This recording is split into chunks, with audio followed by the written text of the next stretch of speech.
जय Siyaram mind magic Odia channel आपण मानकु स्वागत। ओरा एही शब्दटी आमे अनेक थर सुनिछु। आमे या विषय जानिछु जे मो ओरा जेपरि हेबो मु सेहीपरि लोक हेबी। आमे अनेक लोकंकु देखिछु जो माने अत्यंत पॉजिटिव एटीट्यूड एवं भल भावना सहित निजको पॉजिटिव रे रखंती। याଙ୍କ सहित रहिले खूब भल लागे। ताଙ୍କ सह रहिले आपण मध्य पॉजिटिव मने करिवे। यार कारण हेउची सेमानक चारि पाखरे अति पॉजिटिव ओरा रही थाए। सेमानकर ओरा खूब पॉजिटिव आउ केते बेले हमकु एपरि लागे जे मु काहे कि जानि नाही खूब नेगेटिव मने करूची। मन खुशी नाही डाउन मध्य लागुची। तो अर्थ हेउची हम ओरा एबे नेगेटिव अछि एवं हम ऊर्जा मध्य खूब नेगेटिव अछि।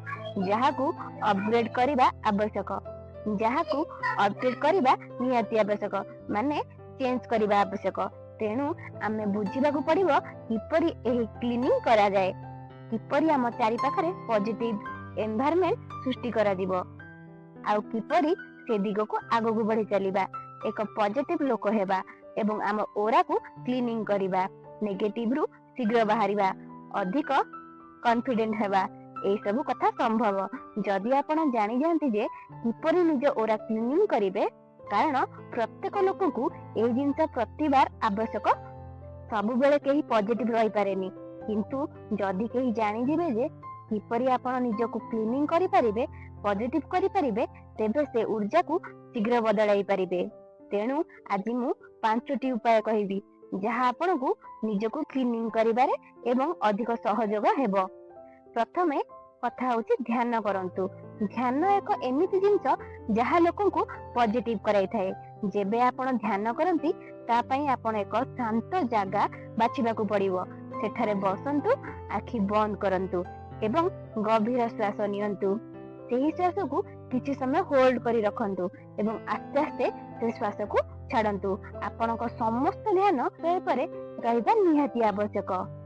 प्रत्येक श्वास ग्रहण करिबा बेले भाबंतु पृथ्वीर समस्त पॉजिटिव ऊर्जा आपणक भीतर को जाउछि। माने गोटे लाइट अनुभव करंतु, बैगेणी कलर लाइट जोटा कि पॉजिटिव ऊर्जा आपणक निश्वास मध्य रे आपणक भीतर को जाउछि। प्रत्येक श्वास रे अनुभव करंतु मु एक पॉजिटिव लोक हेउछि। समस्त पॉजिटिव ऊर्जा आसी मो भीतर को पसि जाउछि। 5 रु 10 मिनिट ध्यान आरंभ करंतु, परे एही समय आहुरी अधिक बढ़ांतु। द्वितीय उपाय हेउछि विजुअलाइजेशन। एही उपाय आपण जेउठी पाइबे जेउ समय रे पारिबे करि परिबे। सोइबा पूर्वरु, उठिबा समय रे किंबा जे कोनोसी समय रे चाहिबे एहाको करि परिबे। आखि खोली किंबा आखि बंद करी मध्य निजर स्वप्न को अनुभव करंतु। आपणक चारि पाखरे एक धळा किंबा हळदिया आलोक रहिछि बोली कि अनुभव करंतु, जहा आपणक भितरे पॉजिटिव ऊर्जा को बढ़ाउछि आ नेगेटिव ऊर्जा बाहरी जाउछि।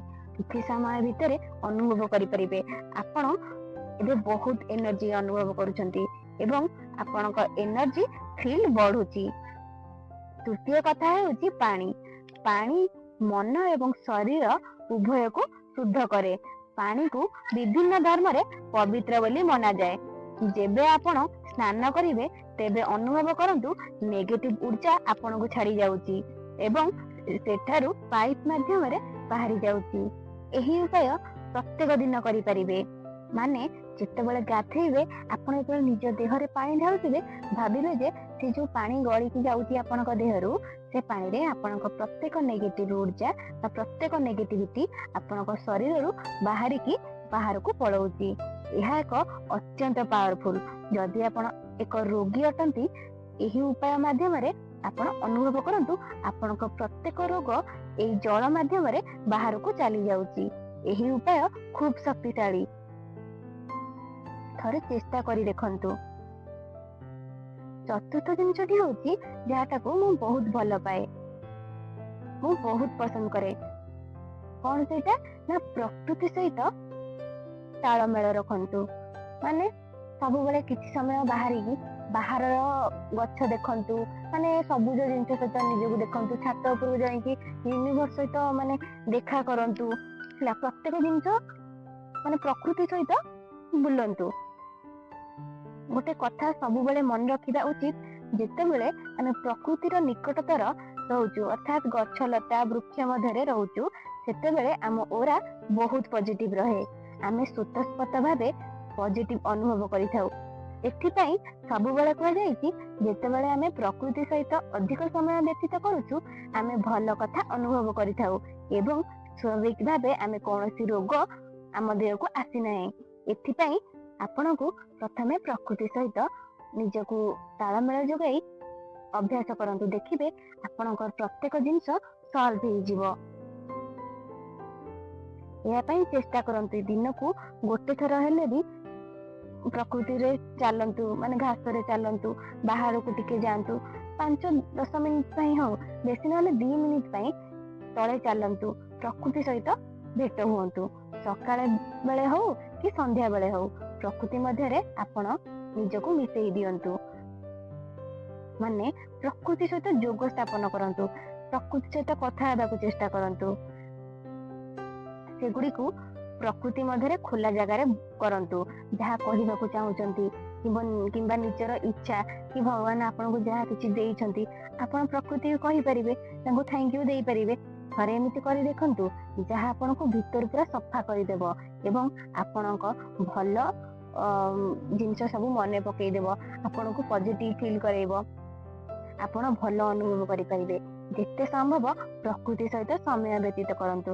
ଯେତେବେଳେ ସୁଯୋଗ ମିଳୁଛି ତେବେ ପ୍ରକୃତି ପାଖକୁ ଯାଆନ୍ତୁ ଏବଂ ବୁଲନ୍ତୁ। ଖାଇବା ପୂର୍ବରୁ ହଉ କିମ୍ବା ପରେ, ସନ୍ଧ୍ୟା ବେଳେ ହଉ କି ସକାଳ ବେଳେ ହଉ, ଯେତେବେଳେ ଆପଣଙ୍କୁ ସମୟ ମିଳୁଛି ସେତେବେଳେ ଯାଆନ୍ତୁ। କିନ୍ତୁ ନିଶ୍ଚିନ୍ତ ଭାବେ ପ୍ରକୃତିକୁ ଯିବା ଆରମ୍ଭ କରନ୍ତୁ। ଅନ୍ତିମ ଓ ସବୁଠୁ ଗୁରୁତ୍ୱପୂର୍ଣ୍ଣ ବା ଦରକାରୀ କଥା ହେଉଛି, ଆପଣଙ୍କ ପାଖରେ ଥିବା ପରିବେଶ ବିଷୟରେ ଆପଣ କେମିତି ରହୁଛନ୍ତି। ମାନେ ଆପଣଙ୍କ ଘର କେମିତି, ଘରରେ ମାନେ ଜିନିଷ ପତ୍ର ଆଡେ ଚଢେ ହେଇକି ଆଡେ ତଳେ ହେଇକି ରହୁନି ତ, କିମ୍ବା ଆପଣଙ୍କର ବିଛଣା ସାଇଜରେ ରହୁନି, ଯଦି ସବୁ କିଛି ଏଇ ପଜିଟିଭିରେ ଥାଏ, ଆପଣଙ୍କ ଜିନିଷ ଯଦି ଏଠି ସେଠି ପଡିଥିବ, ଠିକ ଜାଗାରେ ରହିନଥିବ, ଘରର ଗୋଟେ ମାନେ ସ୍ଥାନରେ ସବୁ ଜିନିଷ ଏଡା ସେଡା ହେଇକି ପଡୁଥିବ, ଏଠି ସେଠି ପଡୁଥିବ, ଆପଣଙ୍କର ଆଲମିରା କିମ୍ବା ଯୋଉଠି ଆପଣଙ୍କର ଜିନିଷ ପତ୍ର କି ବହି ଥାକ, ସେସବୁ କେମିତି ରହୁଛି ମନେ ରଖନ୍ତୁ। ଯେଉଁମାନେ ନେଗେଟିଭ ଅନୁଭବ କରନ୍ତି ବା ନେଗେଟିଭ ଭାବନାରେ ଥାଆନ୍ତି, ସେମାନେ ସାଧାରଣତଃ ଏପରି ଅବ୍ୟବସ୍ଥିତ ବିକଳ୍ପ ମଧ୍ୟରେ ବଢିକି ରହନ୍ତି। ମାନେ ସବୁବେଳେ ଏମିତି ଅଳିଆ ଆବର୍ଜନାରେ ଥିବେ, ଧୂଳି ଧୂସରତା ଅନ୍ୟମାନଙ୍କୁ ହଟେଇ ଦେଉଛି। ଆପଣ ଆପଣଙ୍କ ଘରକୁ ପୁରା ସୁନ୍ଦର ଭାବରେ ସାଇଜ କରିକି ରଖୁଛନ୍ତି, ସେହିପରି ଆପଣଙ୍କ ଶରୀର ଉର୍ଜା ମଧ୍ୟ ରହିଥାଏ। ମାନେ ଯେମିତି ଆପଣ ଘରକୁ ରଖିବେ, ଆପଣଙ୍କ ଉର୍ଜା ମଧ୍ୟ ସେମିତି ରହିବ। ଯଦି ଆପଣ ସଫା କରି ରଖିବେ, ତାହେଲେ ଆପଣଙ୍କ ଉର୍ଜା ପଜିଟିଭ ରହିବ।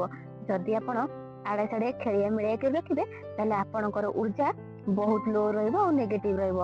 ଘର ଛୋଟ କି ବଡ ସେଇଟା ମ୍ୟାଟର ନୁହଁ, ଗୋଟିଏ ମଧ୍ୟ ଘର ଥାଉ, କିନ୍ତୁ ସବୁ ଜାଗା ସାଇଜରେ ରହିବା ଦରକାର, ଜିନିଷ ସଠିକ ଜାଗାରେ ରହିବା ଦରକାର। କାରଣ ଆମେ ଯାହା ଚାରି ପାଖରେ ରଖୁଛୁ, ସେଇଥିରେ ଆମର ଉର୍ଜା ରହିଛି। ଟେବୁଲରେ ବହି, ଆଲମିରାରେ କପଡା ଏବଂ ଚାରି ପାଖରେ ଯାହା ସବୁ ଜିନିଷ ହଉଛି, ସେଗୁଡାକରେ ଉର୍ଜା ଥାଏ। ଏହି ସବୁ ଜିନିଷକୁ ଯଦି ଠିକ ଭାବରେ ସଜାଇ ରଖାଯାଏ ଏବଂ ଚାରି ପାଖରେ ଅବ୍ୟବସ୍ଥା କମ ରହିଥାଏ, ଏହି ସବୁ ଭିତରୁ ପଜିଟିଭ ଉର୍ଜା ମିଳିଥାଏ ବା ଶୁଭ କମ୍ପନ ମିଳିଥାଏ ଏବଂ ଆପଣ ଭଲ ଅନୁଭବ କରିଥାନ୍ତି। ଆପଣଙ୍କ ଓରା ସ୍ୱାଭାବିକ ଭାବେ ସୂଚିତ ହୁଏ। ଆପଣଙ୍କ ଆଖପାଖରେ ଧୂଳି କିମ୍ବା ଅସୁସ୍ଥତା ନଥିବା ଦରକାର। ଯଦି ଥିଲା ମଧ୍ୟ, ତେବେ ସେଇଆକୁ ସଫା କରନ୍ତୁ। ଜିନିଷକୁ ଠିକ ଜାଗାରେ ରଖିବା ଅଭ୍ୟାସ ଗଢିକି ନିଅନ୍ତୁ। ଏହି ଜିନିଷ ବଦଳାଇ ଦେବା ଆପଣଙ୍କ ଜୀବନ।